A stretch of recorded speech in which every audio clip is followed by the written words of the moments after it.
Masuknya kapal perang Tiongkok di wilayah zona ekonomi eksklusif di Laut Natuna Utara mengusik hak berdaulat Indonesia. Apa sebaiknya sikap Indonesia dalam merespon kejadian ini? Dan bagaimana menegakkan hak berdaulat Indonesia di Natuna Utara? Kita akan membahasnya pagi hari ini dengan sejumlah narasumber melalui daring. Di antaranya ada Kepala Badan Keamanan Laut Bakamla Laksamana Madya Aan Kurnia, ada anggota Komisi 1 DPR RI Pak Bobi Rizaldi, dan juga pakar hukum internasional UI Hikmahanto Juwana. Selamat pagi Pak Aan, Pak Bobi, dan juga Prof. Hik. Selamat pagi, Mas Timothy. Salam sehat Prof. semuanya. Saya ke Pak Aan terlebih dahulu. Untuk Pak Aan mengenai Pak Aan saat ini tersambung bersama kita melalui telepon karena kegiatan. Terima kasih Pak Aan tetap menyempatkan bersama kami. Pak Aan, dari pantauan Bakamla sejauh ini benar bahwa memang kapal ini sudah tidak ditemukan di wilayah tersebut. Tapi apa yang sudah diketahui mengenai kapal yang sempat berada di perairan Laut Natuna Utara ini? Baik, terima kasih Mas Timothy. Jadi berdasarkan pantauan TNI Angkatan Laut dan Bakamla memang benar ada kapal perang Tiongkok yang berada di ZEE belum lama ini. Sebelum saya menjelaskan, perlu saya jelaskan sedikit tentang UN Clause di sini. Bahwa Indonesia salah satu negara yang sudah meratifikasi tentang UN Clause ini. Ada ketentuan tentang rezim laut termasuk ZEE dan landas kontinen. Jadi dalam ZEE ini ada hak yang namanya freedom of navigation bagi kapal-kapal negara pengguna. Termasuk tentunya di sini kapal perang Tiongkok. Jadi selama kapal perang Tiongkok ini tidak melanggar aturan atau tidak menggunakan atau mengganggu secara fisik, ini boleh-boleh saja. Tapi perlu diingat atau digarisbawahi, Angkatan Laut dan Bakamla ini selalu mengawasi dan membayangi kehadiran kapal-kapal perang, termasuk kapal Tiongkok ini. Jadi kalau terdeteksi pasti diikuti lah begitu ya, paling tidak aktivitasnya. Betul. Oke. Jadi saya analogikan kalau dia masuk ke wilayah hak berdaulat kita akan hadir di sana. Oke. Nah, tapi selama dia tidak mengganggu secara fisik nelayan, kemudian di landas kontinen juga kita sedang melaksanakan kegiatan di sana tidak mengganggu secara fisik, ya itu boleh-boleh saja. Itu sesuai dengan aturan yang berlaku. Yang dimasalahkan satu lagi, Pak Aan, adalah tidak tertutupnya meriam dari kapal tersebut. Apakah ini juga dianggap sebagai salah satu tanda intimidasi?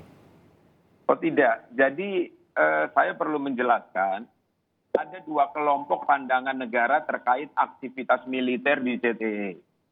Jadi Indonesia termasuk negara yang menolak adanya aktivitas militer asing di ZEE. Aktivitas militer itu apa sih? Jadi di sini kapal militer yang dalam konteks melakukan latihan. Contohnya latihan perang dan menggunakan senjata. Jadi selama kapal perang itu tidak menggunakan ini boleh saja. Hanya melintas. Hanya melintas. Mungkin sekali-sekali kapal Bakamla atau Angkatan Laut masuk ZEE Tiongkok juga boleh saja. Selama kita tidak melaksanakan kegiatan aktivitas militer. Itu mungkin penjelasan saya. Oke, saya mau minta pendapat dari Prof. Hik di sini. Prof. Hik, kalau Anda sendiri melihat apakah memang ada sesuatu yang harus diantisipasi dalam hal ini? Seperti saya katakan tadi, ada juga pengamat yang mengatakan bahwa paling tidak berbentuk intimidasi karena meriamnya tidak ditutup, dan ini membuat khawatir para nelayan hingga takut melaut. Ya, yang pasti begini, tadi sudah disampaikan oleh Bapak Bakamla ya, mengatakan bahwa ini kan bukan di kedaulatan, bukan di laut teritorial Indonesia yang 12 mil. Ini adanya di zona ekonomi eksklusif. Jadi kalau di zona ekonomi eksklusif, yang dihaki itu bukan wilayahnya, tetapi sumber daya alam. Jadi misalnya ikan dan lain sebagainya. Nah, dalam konteks seperti ini, di zona ekonomi eksklusif, maka berlaku rezim laut lepas. Siapa saja boleh ada di sana. Ya. Tetapi tentu tidak boleh melakukan misalnya kegiatan militer. Karena apa? Kalau kapal perang, itu kan berhentinya harus di laut teritorial. Ya kan? Mempertahankan kedaulatan suatu negara. Nah, tetapi memang kadangkala ada pengecualiannya. Termasuk kita, TNI Angkatan Laut, misalnya boleh sampai ke zona ekonomi eksklusif menurut undang-undang TNI kita. Karena apa? Dalam rangka bukan menegakkan kedaulatan, tapi menegakkan hukum. Hmm. Nah, ini yang menghadapi misalnya para illegal fisher, katakanlah begitu. Itu boleh. Nah, sekarang kan permasalahannya, Cina merasa bahwa yang diklaim Indonesia sebagai zona ekonomi eksklusif itu mereka klaim bahwa ini masuk di dalam 9 garis putus. Ya. Nah, sehingga mereka ingin mengatakan bahwa kita menguasai wilayah ini. Tapi yang tidak biasa itu adalah begini. Yang biasanya itu adalah Coast Guard. Ya, seperti Bakamla boleh sampai kemudian di zona ekonomi eksklusif memastikan bahwa ada keamanan laut dan lain sebagainya. Nah, Cina mengatakan bahwa Coast Guard kami juga bisa. Nah, tapi sekarang ini kok ada kapal perang ya yang melewati wilayah kedaulatan. Nah, pertanyaan berikutnya adalah kapal perang ini dalam rangka apa? Ya, apakah dalam rangka mengatakan klaim bahwa ini punya kami, Cina, lalu kemudian kami menggantikan posisi Coast Guard dalam memastikan ada keamanan laut di sana, atau apa? Tapi saya yakin pasti mereka tidak akan mengatakan bahwa kami akan melakukan tanda kutip ya hal-hal yang bersifat militer, ya, karena itu tidak boleh kalau misalnya seperti itu. Nah, sekarang kalau misalnya nelayan kita terintimidasi, ya mau tidak mau Bakamla harus ada di sana. Tadi yang seperti Pak Bakamla katakan, kita berada di sana. Di sana itu juga kita nggak bisa meminta kapal perang Cina itu untuk keluar dari sana, orang itu laut lepas. Tetapi yang dilakukan itu dalam rangka memastikan kenyamanan dari para nelayan kita supaya mereka tidak khawatir, supaya mereka tidak takut. Karena apa? Indonesia bergantung pada para nelayan kita. Kenapa? Karena kan yang saya tadi katakan, zona ekonomi eksklusif itu yang diambil adalah sumber daya alamnya. Yang dihaki adalah sumber daya alam. Nah, kalau misalnya pemerintah kan nggak mungkin yang memancing. Yang memancing siapa? Para nelayan kita. Lalu pemerintah melalui Bakamla mungkin tugasnya apa? Memastikan para nelayan itu tenang ketika mereka mengambil ikan dengan adanya katakanlah kapal-kapal dari Cina, kapal-kapal otoritas, apakah itu Coast Guard atau misalnya dia itu merupakan kapal perangnya, ya, karena mereka melakukan hal yang sama juga terhadap para nelayan Filipina. Nah, kira seperti itu. Ya, Prof. Adakah yang perlu dikhawatirkan oleh para nelayan dalam hal ini? Rasanya kalaupun ada kekerasan katakan yang dilakukan terhadap nelayan, ini kan seharusnya sudah melewati batas lah, dan mereka dari kapal perang Cina pun harusnya mengetahui bahwa mereka tidak mungkin juga menyentuh nelayan pada saat beroperasi di sana. Atau memang ada tindakan intimidasi lain yang mungkin dialami oleh nelayan di sana kalau tidak ikut diawasi oleh Bakamla salah satunya? Kalau menurut saya jangan takut para nelayan kita, lawan, kan gitu. Ya, tapi kan lawan bukan dengan senjata. Ya, ambil aja ikan. Dengan keberadaannya saja di situ gitu ya. Betul, dengan keberadaan, dan percaya bahwa Bakamla akan ada di belakang. Kalau mereka nanti ya ditangkap dan lain sebagainya, atas dasar apa? Karena Indonesia mengakui zona ekonomi eksklusif. Nah, memang seperti juga nelayan-nelayan Cina, mereka akan tetap ada di sana karena mereka pemerintahnya mengklaim 9 garis putus. Nanti kalau diambil sama kapal-kapal KKP atau misalnya oleh TNI Angkatan Laut ya untuk diseret masuk ke pengadilan, ya mereka bilang ya saya tetap aja diadili di sana. Tapi negara saya akan membantu saya. Pasti saya akan dijamin gitu. Ini yang harus jaminan seperti ini diberikan oleh negara kepada para nelayan kita. Seperti itu. Oke, Pak Bobi, mungkin Anda juga bisa mengomentari mengenai keberadaan kita di sana, bahwa tadi sudah cukup banyak dijelaskan oleh Pak Aan selaku Kepala Bakamla dan juga Prof. tadi.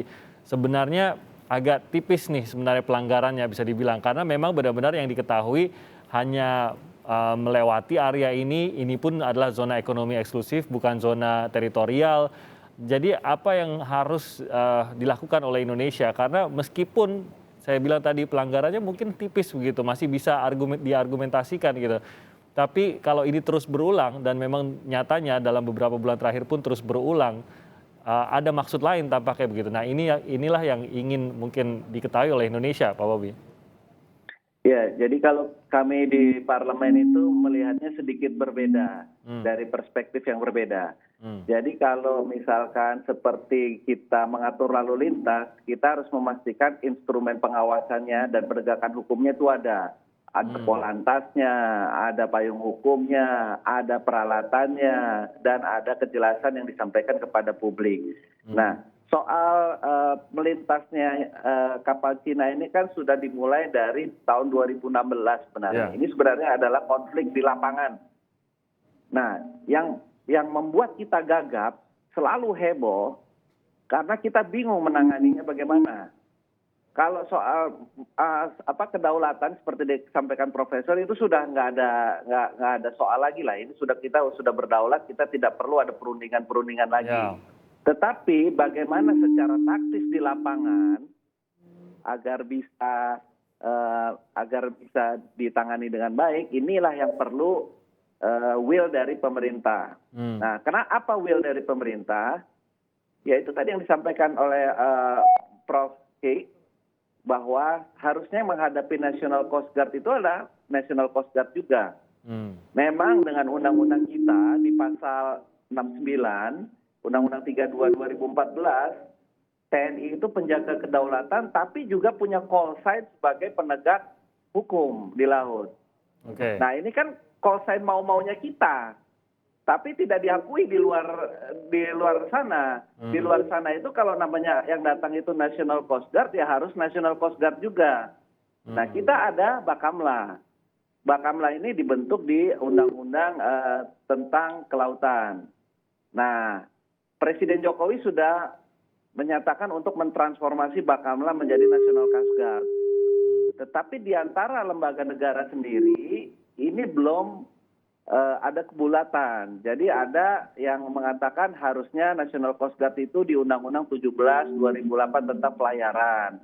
Ada yang masih banyak mempertanyakan Bakamla bagaimana. Ya inilah yang membuat kasihan juga Bakamla. Dan Bakamla ibaratnya ini polantas yang nggak bisa nilang. Nah kalau nggak bisa nilang bagaimana mau penegakan hukumnya? TNI lagi yang dikirim. Kirim lagi 5 kapal KRI. Nanti 5 kapal KRI dia tidak bisa menghalau karena nanti bisa dikatakan aneksasi militer. Jadi kegagapan ini adalah karena tidak ada koordinasi legislasi mengenai siapa Coast Guard. Nah sekarang kita ingin Bakamla Coast Guard. Ya lengkapilah Bakamla. Ya, secara tambahlah formasinya. Berilah kan kekuatan payung hukum yang lebih kuat lagi. Bukan hanya satu bagian dari subbab dari satu undang-undang. Nah inilah saya rasa sebagai solusinya ke depan. Jadi kalau untuk saat ini Pak Bobi, mengingat yang hadir adalah kapal perang, apakah perlu juga kita juga menghadirkan ya show of force juga begitu, kapal perang juga untuk walaupun tidak akan terjadi apa-apa tapi paling tidak show of force di area Natuna Utara ini? Ya ini hanya satu soal. Kalau kapal perang kita hadapkan kapal perang. Tapi kalau National Coast Guard di sana, China, yang adalah National Coast Guard terbesar di dunia dengan senjata armamen seperti Angkatan Laut dan bersiasat, begitu bagaimana kita? Gagap juga. Kebetulan sekarang yang datang kapal perang. Nanti kalau besok National Coast Guard, ini kan sebenarnya sudah lagu lama yang berulang-ulang. Kita aja kaget-kaget. Nah, karena ini terus berulang, saya udah rasa problemnya adalah legislasi. Baik, Pak Bobi dan Prof. Hik serta Pak Aan, kita akan jeda sebentar, nanti kami akan kembali lagi dengan pembahasan terkait hal ini. Saat lagi.